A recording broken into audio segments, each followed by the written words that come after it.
Before we get into today's show, let me tell you about HubSpot. If you're hustling in the trenches to build a business or bootstrapping one of your own, let's talk about an AI-powered tool that can lighten up your workload a bit. HubSpot's Campaign Assistant is a game changer for creating marketing campaigns at scale. It quickly turns your key selling points into a cohesive pitch, which helps you deliver knockout emails, ads, and landing pages in minutes. So let Campaign Assistant take care of the campaigns so you can get back to growing your business. Work smarter, not harder at HubSpot.com/campaign-assistant. Howdy, folks. It is Tuesday, February 28th. I'm Jacob Cohen here with Rob Litterst, and you are listening to The Hustle Daily Show.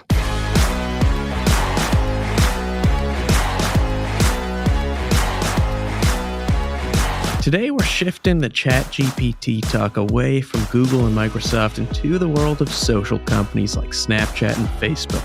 Snapchat announced plans yesterday to give itself the AI treatment.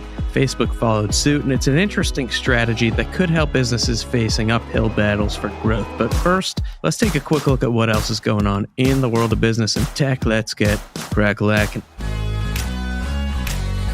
All right, first things first. The sky appears to be the limit for autonomous drone maker Skydio, which raised $230 million at a $2.2 billion valuation.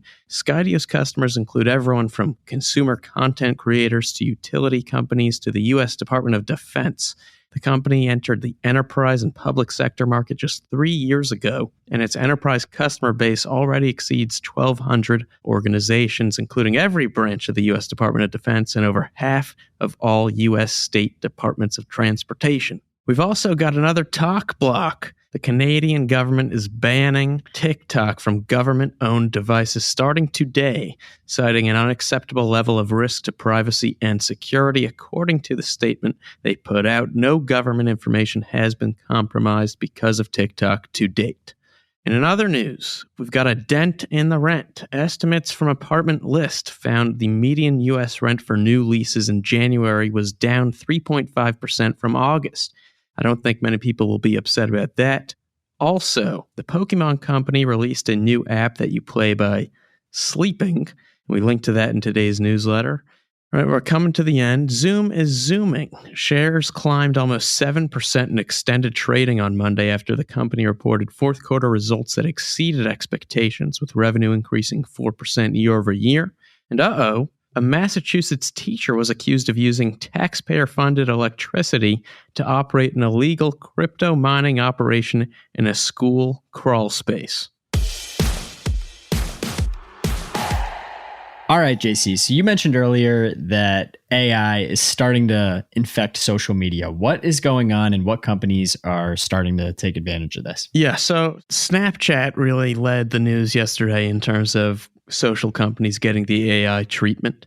They announced a GPT-powered personalized avatar named My AI. Wow. I think that was a big missed opportunity not naming it Snapchat GPT. Yes. Because My AI is basically a customizable persona where a user can choose the name of the AI, the avatar that represents the AI. It's designed to feel more like a friend than a search engine or a productivity tool, which I think really helps differentiate its use case and Snapchat's use case for AI from that of Bing or Google, which is good for them. You know, Snapchat says My AI is great for doing things like recommending birthday gifts for friends, writing funny haikus to send to people. CEO Evan Spiegel told The Verge that he thinks in the future, every day, in addition to talking to friends and family, you're going to be talking to an AI, and that he thinks his company is really well positioned to do that as a primarily messaging service. And in that sense, I think he's spot on. Snapchat reaches 750 million monthly active users, including 75% of 13 to 34-year-olds in more than 20 countries. And these are digitally native users who are quick to adopt new tech and features on social apps like this. This is really interesting to me. We've talked about this before with Snap's demographic and how they have a ton of users in kind of the low teen and high teen demographic, which a lot of other companies are kind of clamoring for, right? And Exactly. We've talked about how a big reason is because if you can get somebody hooked on your product when they're that age, then you can build kind of lifelong habits.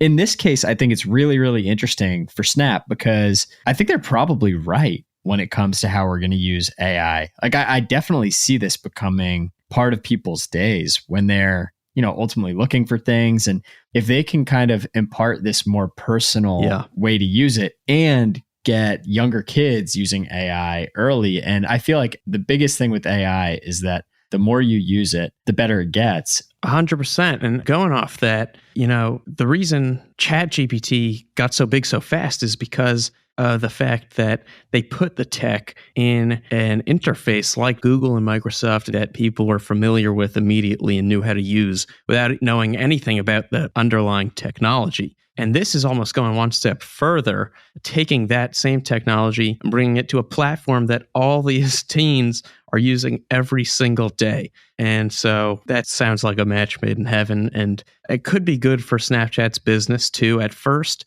it's going to be a feature only available through their $4 a month premium plan. Could help grow its subscription business. The company generally has actually been struggling as a business lately.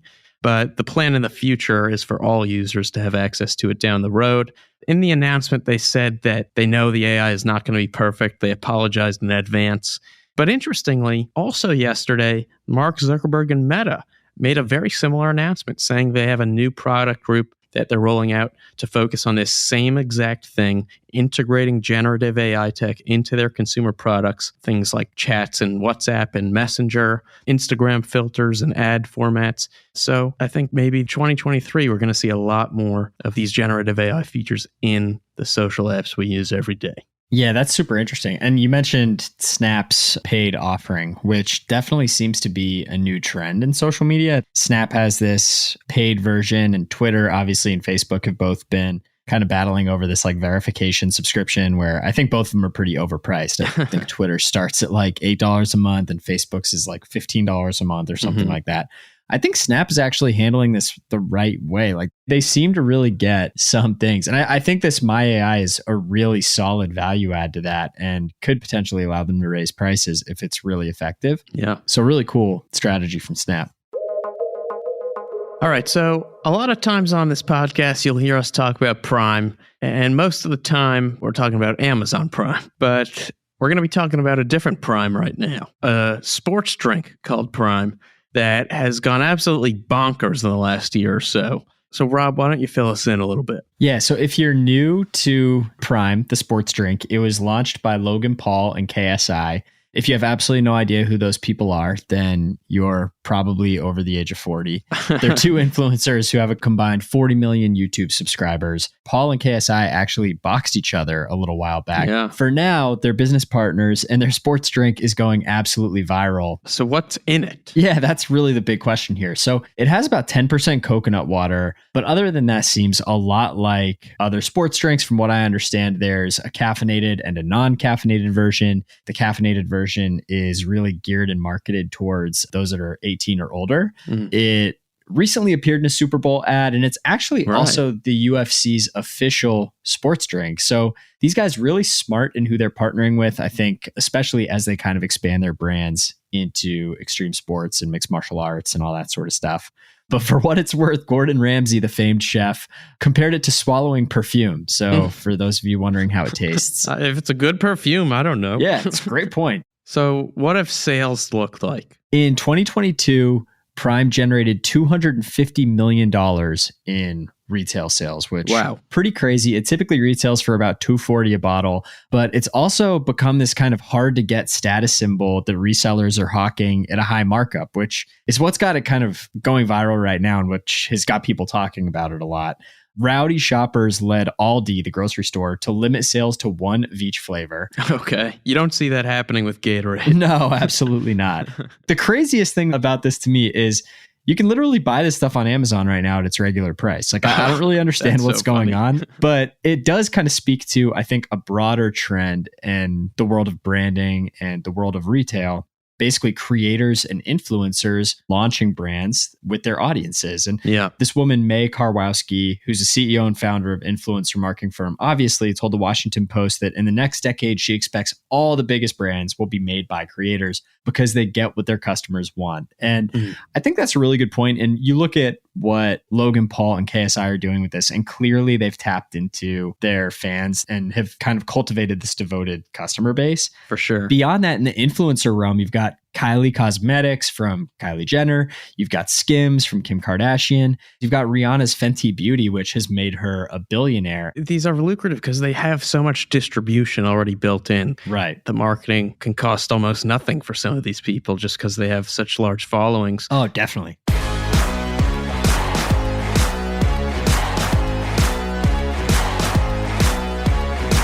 And bada bing, bada boom, that's going to do it for us today. Thanks for tuning in to the Hustle Daily Show. We're a proud part of the HubSpot Podcast Network. Our editor today is Robert Hartwig. Our executive producer is Darren Clarke. We've got a lot more tech and business coverage in our newsletter. If you're not subscribed, you can sign up at thehustle.co/email. Hope you have a terrific Tuesday. We'll catch you tomorrow.